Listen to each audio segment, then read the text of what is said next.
Boa noite a todos. Que Jesus nos ampare. Peçamos a Deus e a Jesus por todos os nossos irmãos nesta grande família humana. Que possamos nos sentir como verdadeiros filhos de um mesmo Pai. Pai nosso que estás no céu, santificado seja o teu nome. Venha a nós o teu reino. Seja feita, Pai, a tua vontade, assim na terra como no céu. O pão nosso de cada dia dá-nos hoje. Perdoa, Senhor, as nossas dívidas, assim como perdoamos aos nossos devedores. Não nos deixes cair em tentação, mas livra-nos do mal. Que assim seja, Pai. Graças a Deus. Existem as leis humanas que precisamos cumprir, respeitar, e as leis de Deus. Temos cumprido integralmente a lei de amor, de justiça e de caridade? A fraternidade, a solidariedade, a indulgência, a benevolência são constantes em nossa vida, em nosso dia a dia?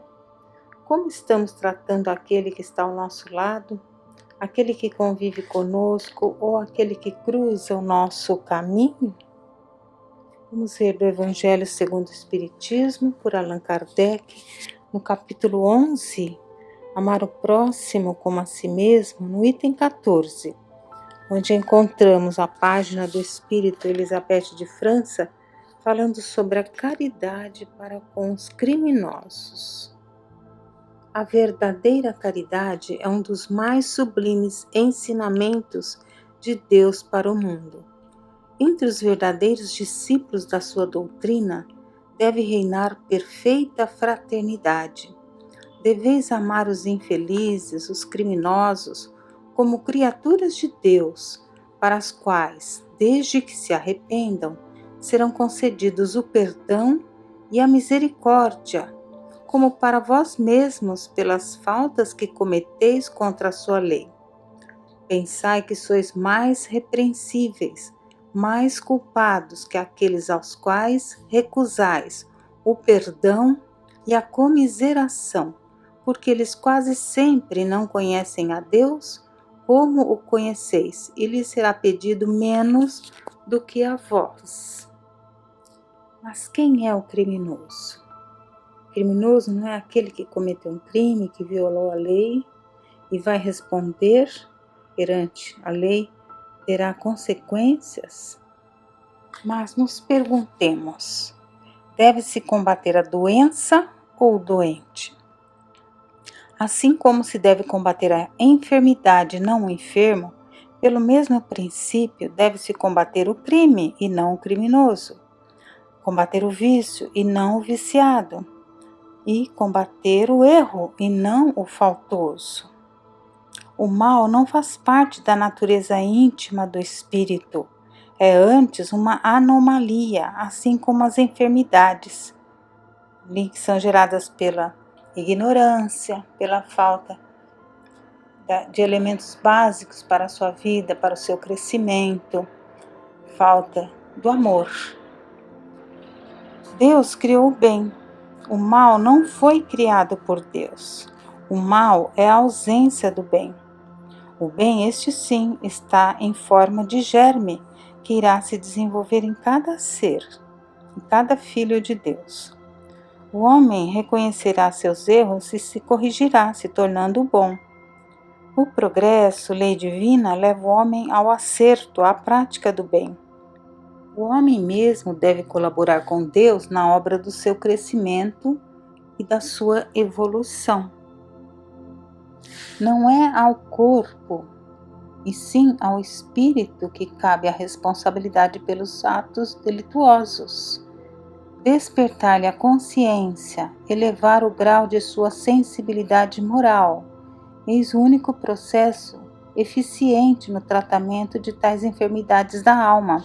Este processo chama-se educação. E a educação se funda no processo de despertar os poderes latentes do espírito. É um apelo ao germe divino que há em cada um. Não vemos no Evangelho, na lei do amor, que o ser, no seu ponto de partida, só tem instintos, mais avançado e corrompido tem sensações, e mais instruído e purificado tem sentimentos? Então, a educação vence e previne o mal. Esse germe divino vai se desenvolvendo pouco a pouco nas várias encarnações, até que o espírito desenvolva o amor que há em si, em germe. E esse amor é esse sol interior. Quando Jesus, nosso Mestre, preconizou o amai os vossos inimigos, fazei bem aos que vos fazem o mal, não proclamou somente um preceito altamente humanitário, proferiu uma sentença profundamente pedagógica e sábia. A benevolência, contrastando com a agressão, é o único processo educativo capaz de corrigir e regenerar o faltoso. A natural consequência dolorosa do erro ou do mal cometido, que deve ser compreendido e aceito por meio da instrução moral, é capaz de ter um efeito na regeneração do culpado. E no livro Lindos Casos de Chico Xavier, tem um caso interessante que ilustra bem essa situação. Tempos atrás, passou momentos críticos. Chico Xavier, ele tinha somente 2 ternos. Um ele usava e o outro ficava de reserva. E um irmão infeliz, dado ao vício de tirar coisas alheias, entrou no seu quarto e, na sua ausência, levou-lhe o único terno que possuía de reserva. Ficou aflito, mas não desesperado. Seus irmãos, sabendo do acontecido, reagiram. Combinaram uma armadilha para pegar o infeliz. Certos de que ele voltaria, tanta facilidade encontrou para agir. E fizeram uma trouxa de roupas usadas e colocaram na janela do quarto do Chico, bem à vista. Traduzindo-lhe as intenções, ofereceu-lhes o Chico para ficar de guarda. Aceitaram. E por algumas noites vigiou. Quando menos esperava, a alta hora da noite, vê alguém entrar no seu quarto, dirigir-se à sua janela, pegar a trouxa e levá-la. Deixou passar alguns minutos e depois deu o alarme. Levantaram-se os familiares apressadamente, inteiraram-se ali do acontecido e deram uma busca. Tudo em vão, não encontraram mais aquele que tinha levado toda a roupa. Mas Chico, como deixou escapar o ladrão? Estava cansado e dormi. Quando acordei, já a trouxa de roupas não estava na janela. Mas todos ficaram muito contrafeitos, achando que, diante do acontecido, não deviam ter dó do Chico, que por castigo deveriam deixar ele só com um terno, até que de sujos apodrecesse no seu corpo. O caso foi esquecido. Uma noite, vinha Chico lá da chácara, da fazenda. Quando alguém fê-lo parar, ele implorou: Chico, Chico, pare, desejo lhe pedir perdão. Perdão de quê, meu irmão? Fui eu quem lhe roubou as roupas. E quando fui verificá-las, encontrei um bilhete seu que me tocou o coração, pois que me dizia: vá com Deus. E até hoje sinto que estou com Deus e Deus está comigo e não posso mais roubar nada. O Chico abraçou comovido, perdoou-lhe a falta e, satisfeito por vê-lo reformado, tornou a dizer-lhe: vá com Deus, meu irmão.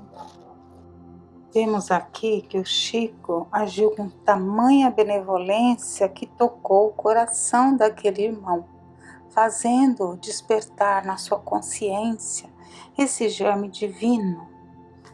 E também sabemos que Chico ouvia os noticiários ali das dificuldades, né? Coisas que acontecem, e se punha a orar tanto pelas vítimas como pelos algozes, por aqueles que tinham cometido faltas tão graves aos nossos olhos, mas que somente Deus pode julgar. Como diz o Evangelho, não julgueis, não. Não julgueis, meus queridos amigos, porque o juízo com que julgardes vos será aplicado ainda mais severamente, e tendes necessidade de indulgência para com os pecados que cometeis sem cessar. Não sabeis que há muitas ações que são crimes aos olhos de Deus de pureza, mas que o mundo não considera senão como faltas leves? A verdadeira caridade não consiste apenas na esmola que dais, nem mesmo nas palavras de consolação com que as acompanhais. Não é isso apenas que Deus exige de vós. A caridade sublime ensinada por Jesus consiste também na benevolência constante e em todas as coisas para com o vosso próximo. Podeis também praticar esta sublime virtude para muitas criaturas que não necessitam de esmolas, e que palavras de amor, de consolação e de encorajamento conduzirão ao Senhor. Aproximam-se ainda uma vez, vos digo, em que a grande fraternidade reinará sobre o globo. Será a lei do Cristo a que regerá os homens. Somente ela será freio e esperança, e conduzirá as almas às moradas dos bem-aventurados. Amai-vos, pois, como os filhos de um mesmo Pai. Não façais diferenças entre vós e os infelizes, porque Deus deseja que todos sejam iguais. Não desprezeis a ninguém. Deus permite que os grandes criminosos estejam entre vós para vos servirem de ensinamento. Brevemente, quando os homens forem levados à prática das verdadeiras leis de Deus, esses ensinamentos não serão mais necessários, e todos os espíritos impuros serão dispersados pelos mundos inferiores de acordo com as suas tendências. E no livro Justiça Divina de Emmanuel, psicografado por Francisco Cândido Xavier, há uma lição, não furtar, que é um comentário de Emmanuel sobre o livro O Céu e o Inferno, da primeira parte, capítulo 6, item 24, que diz que não se deve furtar a verdade. Negar a verdade é furtar ao próximo. Então ele diz assim, diz a lei, não furtarás. Sim, não furtarás o dinheiro, nem a fazenda, nem a veste, nem a posse dos semelhantes.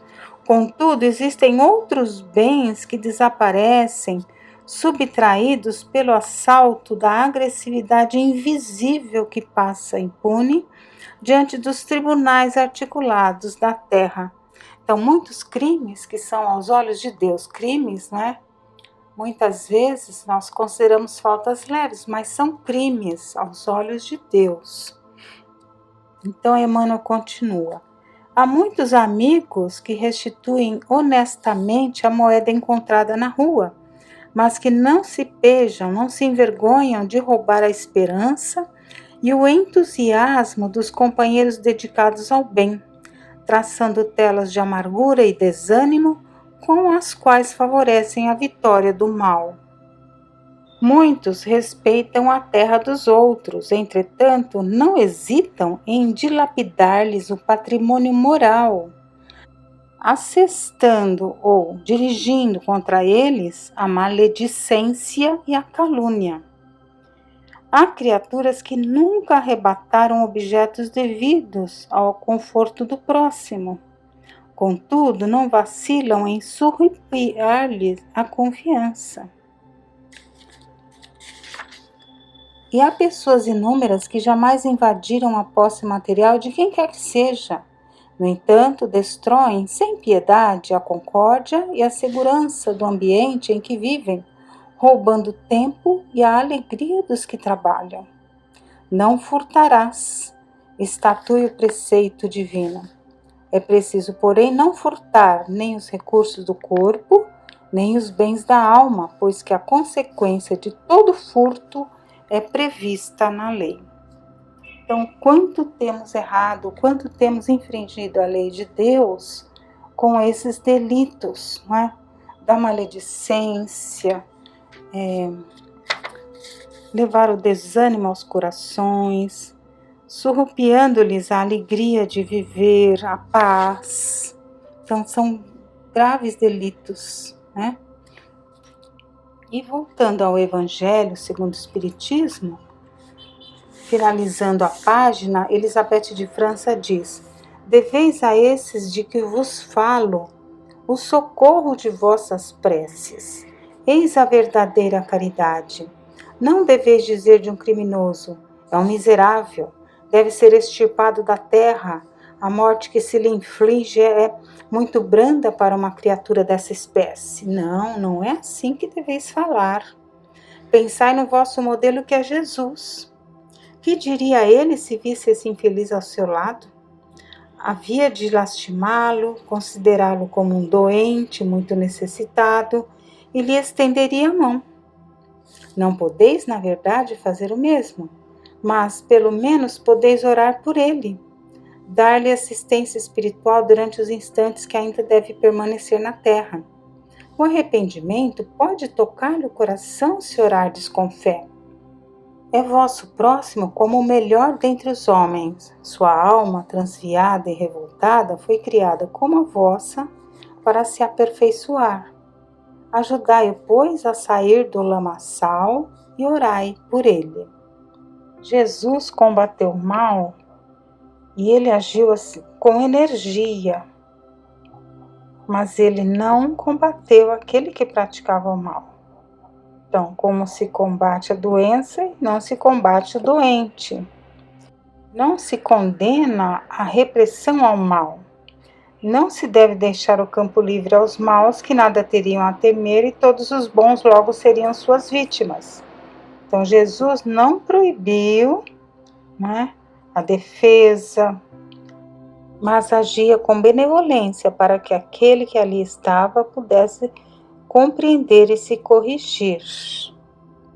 Há um caso interessante no livro Estante da Vida, pelo irmão X, psicografado por Francisco Cândido Xavier, onde é relatado ali que havia um ladrão que entrava sempre na casa ali de um companheiro, e eles então naquela noite, após a sessão espírita, onde ouviram falar da caridade, da benevolência, eles tinham já combinado de que iriam pegar o ladrão e entregar à polícia.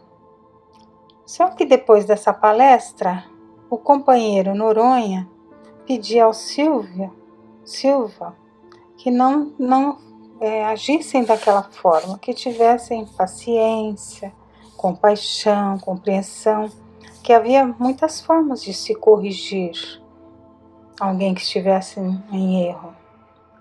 Mas o outro fica irredutível, ele quer realmente ali armar, não é, uma situação para pegar o ladrão ali no ato. E eles então se dirigem à casa do Noronha e ficam ali aguardando para que aquele que fosse ali adentrar, né, fosse pego. Inclusive chamam a vizinhança para que assistissem ali tudo aquilo que seria o desfecho.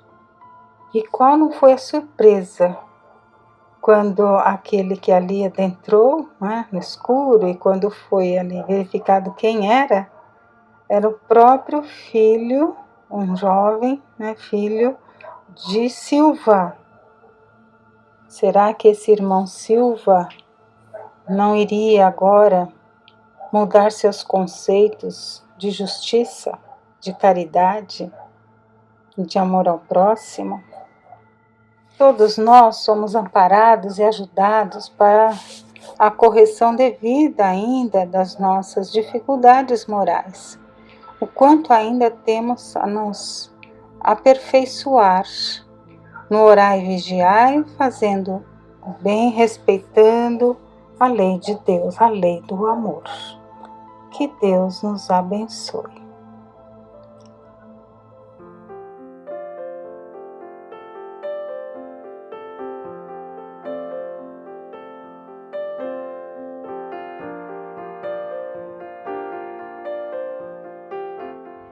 Boa noite a todos.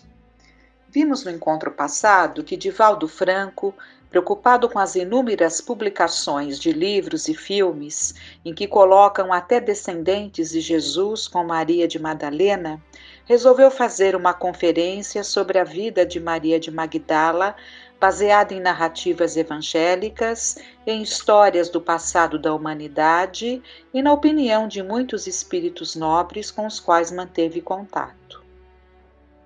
Continuando então. A rainha da ilusão, mergulhada no mais profundo de si mesma, estava longe da realidade objetiva e não esboçou qualquer reação. Novamente a escrava afirma-lhe: Senhora, o nosso mestre está entre nós. Ele é leve como um sorriso, mas o seu olhar é profundo como um punhal que rasga a alma. Ela meneou a cabeça e não deu importância. Estava dominada das fúrias, conforme diziam aqueles que a conheciam. Contudo, Maria alternava esse estado de prostração total com surtos de exaltação, de alegria esfuziante. Numa linguagem da psiquiatria moderna, poderemos entender que Maria de Magdala era portadora de transtorno afetivo bipolar, pois ela caía na depressão profunda e subitamente entrava em um estado de humor superexcitado. Na noite seguinte, uma noite tranquila de luar, do mês de Nissan, ela estava totalmente dominada pelo desequilíbrio psíquico e espiritual. A casa estava impregnada de odores de sândalo, de mirra e outras ervas preciosas que eram queimadas para afastar as forças negativas do além. De repente, um homem golpeou fortemente a porta da casa palaciana, que era cercada por um muro de grandes proporções. A vila estava em silêncio, praticamente em sombras. Parece que todos dormiam em função do avançado das horas. E o homem prosseguiu batendo na porta de carvalho com o seu cajado. Subitamente chegou um servo da residência e abriu a pequena abertura no alto da porta. Por esta fenda só se pode ver o rosto de quem está do outro lado. O servo repreendeu o visitante inesperado. Mas que é isso? Mas isso são horas? Não é hora de mendigos baterem à porta para solicitar ajuda.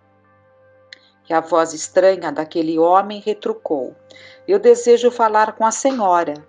Mas como a esta hora a senhora não atende? Além disso, ela está na sua crise periódica. E porque o estranho insistisse, o servo ameaçou soltar os mastins contra ele. Mas eu tenho que falar com a senhora, insistiu o homem. Gargalhando, o servo respondeu com ar de desdém: Parece que tu não entendeste. A minha senhora não está disponível no momento. Ainda hoje ela rejeitou um sacerdote, um centurião e um príncipe da Idumeia, que era enviado de César. Por que razão ela iria receber-te? Porque eu tenho uma mensagem para a senhora e tenho certeza de que se ela souber que eu aqui estive e não lhe pude falar, tu serás gravemente punido. O servo receou um pouco, mas terminou por abrir o portão.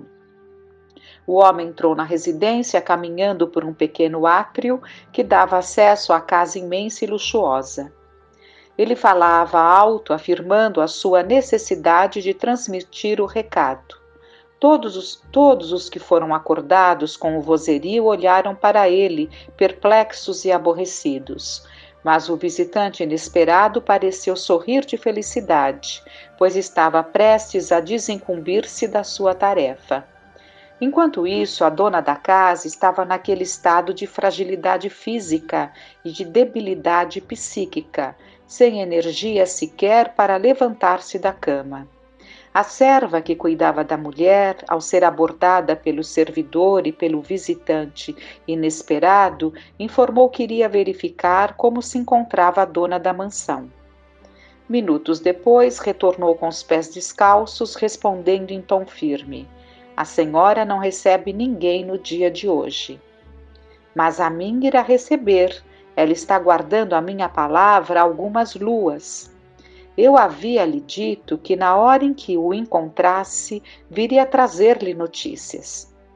Diga-lhe que quem deseja falar-lhe é o leproso da estrada a quem ela deu uma moeda de ouro. A serva gargalhou com zombaria e redarguiu.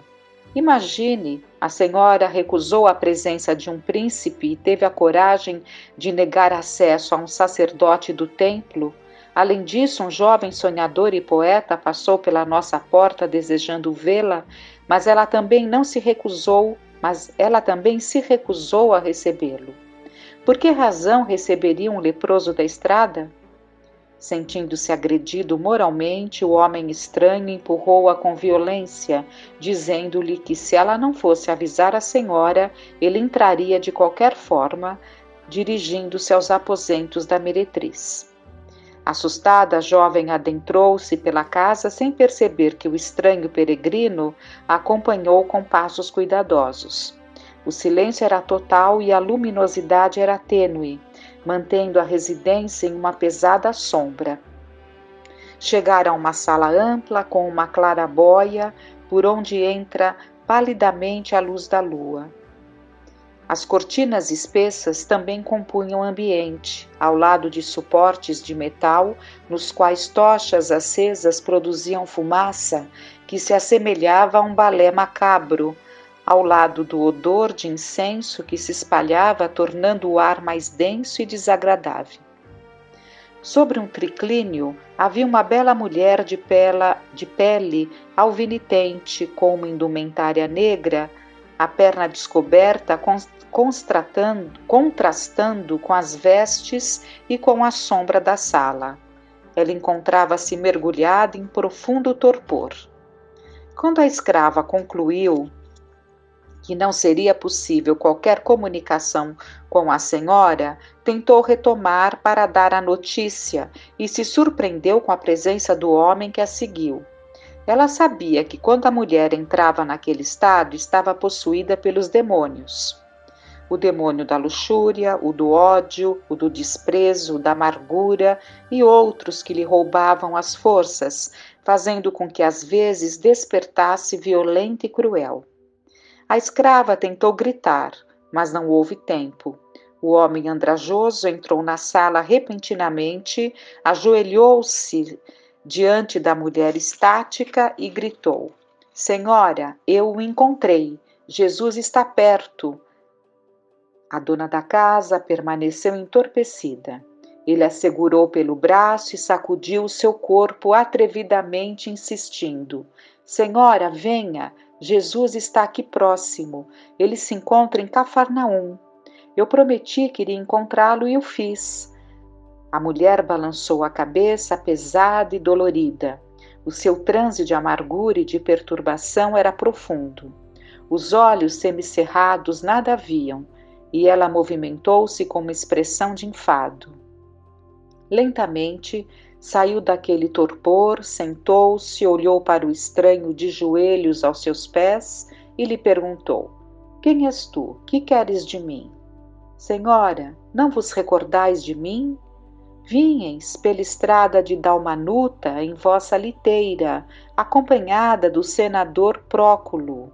Eu me atirei aos vossos pés, interrompi o vosso trajeto e vos disse: Tende piedade de mim, tenho lepra. Eu ouvi dizer que o profeta de Nazaré se encontra pelos nossos caminhos. Dizem que ele limpa as feridas morais e cicatriza aquelas que estão purulentas no corpo. Mas eu sou leproso, pobre e solitário. Não tenho recursos para alcançá-lo. Ajudai-me, Senhora. Ajudai-me com uma moeda para ir até Jesus. Vós que tendes o poder e a fortuna, a fama e a glória, dai-me uma moeda para comer pelo caminho. E vós, sarcástica, abristes a cortina, atirastes um sestércio de ouro e me dissestes: Vai, e quando o encontrares, se tiveres gratidão dentro do peito, volta para dizer-me, a fim de que este profeta também me cure. Se esperavas que ele te lave a lepra do corpo, se esperas que ele te lave a lepra do corpo, Traze-me esse peregrino para que ele me lave a lepra do coração. Depois disso, fechastes a cortina, a liteira se ergueu e continuastes na direção do vosso destino. Vede, Senhora, já não sou mais o mesmo. Em meio à penumbra, ele abriu a camisa suja na altura do peito e ela percebeu que os tecidos do seu corpo estavam restaurados. Ele me tocou e lavou-me a lepra, prosseguiu o visitante. As feridas cicatrizaram com o seu olhar. Ele distendeu a mão sobre mim e me disse apenas uma frase: se tu crês que eu te posso curar, cura-te, eu te ordeno. Eu senti um frêmito incontrolável, algo diferente percorreu-me as carnes apodrecidas e eu aqui estou. Nenhuma marca, nenhuma mancha. As feridas se fecharam como pétalas de rosa que tombam depois da morte primaveril. E eu prometi a mim mesmo que vos procuraria para que tivesseis a felicidade que eu alcancei. Vinde, Senhora. O mendigo ria com o entusiasmo do seu depoimento, enquanto permanecia de braços abertos para demonstrar seu perfeito estado de saúde. Na sequência, ela sorriu com amargura e respondeu-lhe com certa melancolia: a Galiléia está cheia de profetas. Como posso acreditar nele? É apenas mais um. Mas ele é diferente, Senhora. Ele veio para redimir o mundo. Conheço esses redentores. Muitos deles passam aqui pelo meu leito de meretriz. Eu insisto, Senhora, Jesus é diferente de todos que a Senhora já conheceu. Ele é nobre como uma espada nua, é puro como uma labareda de fogo e é bom como um favo de mel. Mas certamente o teu rabi, como todos os da mesma espécie, deve ser um hipócrita. Tenho certeza de que ele fala de amor, mas ameaça apedrejar as meretrizes diante do templo. Ele deve detestar-nos, a todas nós, as mulheres vendedoras de ilusão. Ele cura as feridas do corpo e não tem compaixão das misérias da alma. Se o teu profeta souber que está diante de uma mulher que um dia será apedrejada até a morte, certamente ele terá uma reação estranha ao me receber. Não, Senhora, Jesus ama os pecadores. Eu vi mulheres equivocadas ao seu lado, vi pessoas aturdidas enrodilharem-se aos seus pés. Testemunhei seres vulgares conhecidos por todos desfrutarem da sua atenção, e ele até confraternizava com eles. Eu também o vi comendo com a mão, sem lavá-las, em um grupo daqueles que somos os rejeitados pela sociedade. Não comigo. Tu sabes que eu tenho a alma marcada pela peste da vergonha. Sabes bem quem eu sou e qual é o meu futuro. Mas ele nos disse que feliz é aquele que, havendo perdido tudo, ainda tem Deus na intimidade. Que bem-aventurado é aquele que aspira ao mundo transcendental e despreza as coisas da terra. Vinde, Senhora, eu tenho certeza de que ele vos amará. Ele cura todas as formas de lepra. A minha estava por fora e a vossa está por dentro. Vinde, aproveitai a oportunidade. Nesse momento, a mulher hesitou. O peregrino da miséria ergueu-se, segurou as mãos da meretriz e levantou-a, advertindo: vossa oportunidade de vê-lo é somente hoje. Será hoje ou nunca mais. Ele não dorme duas vezes numa mesma casa. Está ali próximo em Cafarnaum. Ele veio para dar alegria aos que choram, esperança aos desesperados e amor àqueles que perderam a razão de viver. Vinde sem demora. O próprio homem puxou a corda que badalava o sino para chamar a serva. Quando ela chegou, Maria lhe pediu um manto para cobrir a cabeça e lhe impôs com voz pastosa: prepare a barca, desejo ir a Cafarnaum. A pobre mulher ainda estava hipnotizada pela sua crise periódica. Na noite anterior, ela se entregara às práticas de prostituição mais torpes. Fizeram bacanal promovida pelo seu amante romano, fizera uma bacanal promovida pelo seu amante romano, o senador Próculo. Ele trouxera legionários que encheram a mansão de fantasia e de erotismo. Parecia que ainda era possível escutar as gargalhadas dos soldados ébrios ecoando pela casa. O senador havia partido ao raiar do dia, e Madalena ficou imersa em profundo constrangimento. Era sempre assim. Depois da orgia, o desencanto. Depois das bebidas alcoólicas, a embriaguez e o cansaço. Depois do prazer, o arrependimento. A senhora pediu à serva um manto e encobriu a cabeça para esconder-se dos olhos do mundo. O homem da estrada ajudou-a a disfarçar os ombros seminus para que ela ocultasse melhor a sua identidade. Segurou-a pela mão, atravessou os corredores do pátio, passou pela porta do fundo para atingir o quintal e chegou à praia branca cercada de flores miúdas e de madressilvas gargalhando perfumes. Junto à areia está uma barca com um homem de bíceps desenvolvidos. Estava acostumada às travessias pelo mar, levando a senhora a lugares variados. Alguns minutos depois, no silêncio da noite, o remador conduzia a pequena barca cruzando as águas daquele mar espelho na direção de Cafarnaum. O profundo silêncio só era quebrado pelas onomatopeias da natureza. Dentro da embarcação estavam o mendigo e a mulher cobiçada pelos homens, coberta por um péplo romano pesado e espesso, para que não fosse reconhecida por ninguém. Em meio à brisa fresca e ao ritmo dos remos que vão dilacerando as águas, a mulher foi aos poucos recuperando a lucidez. 2 horas depois, a barca era cravada nas areias marrons, numa praia de pedras miúdas, à sombra das tamarineiras em flor. Haviam chegado a Cafarnaum.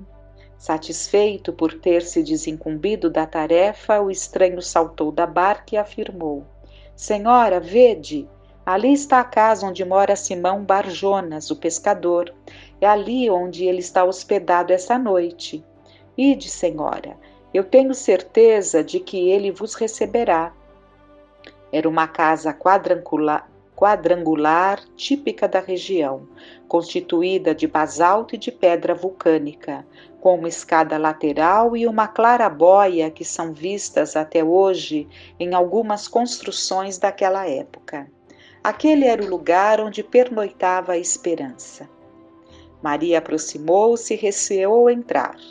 O manto imenso cobria-lhe a cabeça, e ela hesitou. Senhora, Jesus a espera, encoraja o mendigo. Vede, a porta está aberta.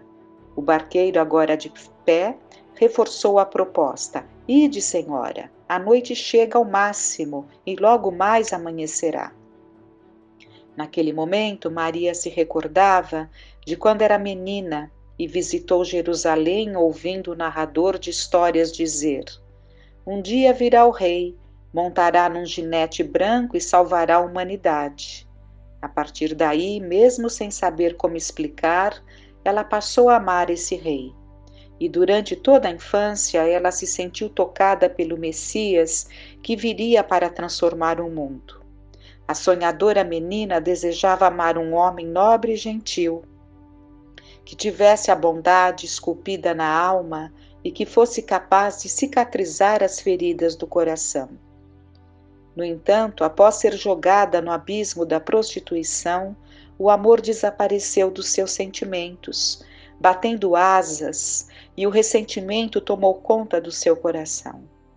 Maria prometeu a si mesma que nunca mais amaria ninguém, uma vez que o homem que a levou para o bordel havia extirpado da sua alma o encanto, a pureza, a ingenuidade e a doçura.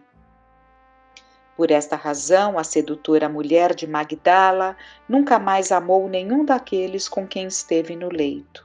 Procurou extrair deles o ouro e as pedras preciosas, a fim de vingar-se daqueles que a desagradavam. Aliás, vingar-se daqueles que a degradavam. Ela decidiu odiar todos os homens, mas Jesus também era homem.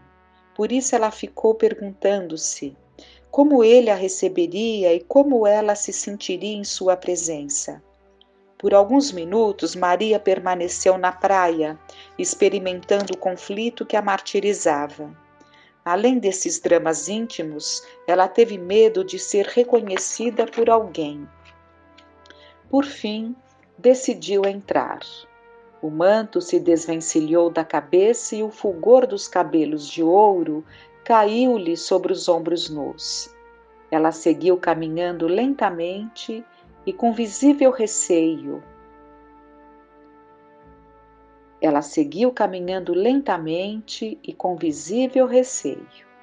A consciência estava pesada de remorso. O coração encontrava-se amargurado pelas desilusões. Aproximou-se da velha porta de carvalho e empurrou-a devagar. A porta rangeu, movimentando-se com ruídos enferrujados, e ela entrou na residência de Pedro. Ao permitir que o luar adentrasse o ambiente, um retângulo prateado de luz caiu sobre a sala, na qual, sobre uma pedra, um homem estava sentado de costas para a porta. Ele moveu a cabeça para o lado e o queixo ficou paralelo ao ombro, formando um ângulo quase reto, procurando demonstrar que havia detectado a presença de alguém que chegava. A cabeleira abundante apresentava a tonalidade do mel, do metal sujo ou do ouro velho, para nos utilizarmos de uma imagem que facilite a descrição. Ao mesmo tempo, os cabelos eram penteados de forma muito própria, repartidos ao meio como faziam costumeiramente os homens de Nazaré, misturando-se com a barba longa descendo da face. A testa era ampla e bem desenhada, os zigomas salientes. Era um homem com aspecto magro, de 1,78 metros de altura, mais ou menos, e 70 quilos, aproximadamente. Quando ela o viu de perfil, fascinou-se com a sua imagem e nada pôde dizer. Há momentos em que as palavras devem silenciar. Maria foi tomada por uma emoção estranha. De onde eu o conheço? Perguntava-se intimamente, enquanto uma onda de amor esfogueava-lhe o ser. Ela se acercou deslumbrada, atirou-se aos seus pés e de joelhos lhe exclamou suavemente, banhada de lágrimas: Rabone! Havia tanta doçura nos olhos azuis daquele homem que ela se comoveu ainda mais. E Jesus, com um jovial sorriso, respondeu-lhe: Maria. A mulher de Magdala começou a chorar mais intensamente e perguntou-lhe, soluçando com a voz embargada: Tu me conheces? Como não, Maria? Ego sum pastor bonus. Eu sou o bom pastor. Eu conheço todas as minhas ovelhas, uma a uma. Então, não te surpreendas que te chame de Maria. Rogando a Deus que bons sentimentos desabrochem em nós na busca dos nossos ideais que devem caminhar para o amor, sabedores que esses bons exemplos de vida, de transformação, alcançam a tantos, e por que não a nós? Peçamos a Deus. Tenhamos uma noite de paz.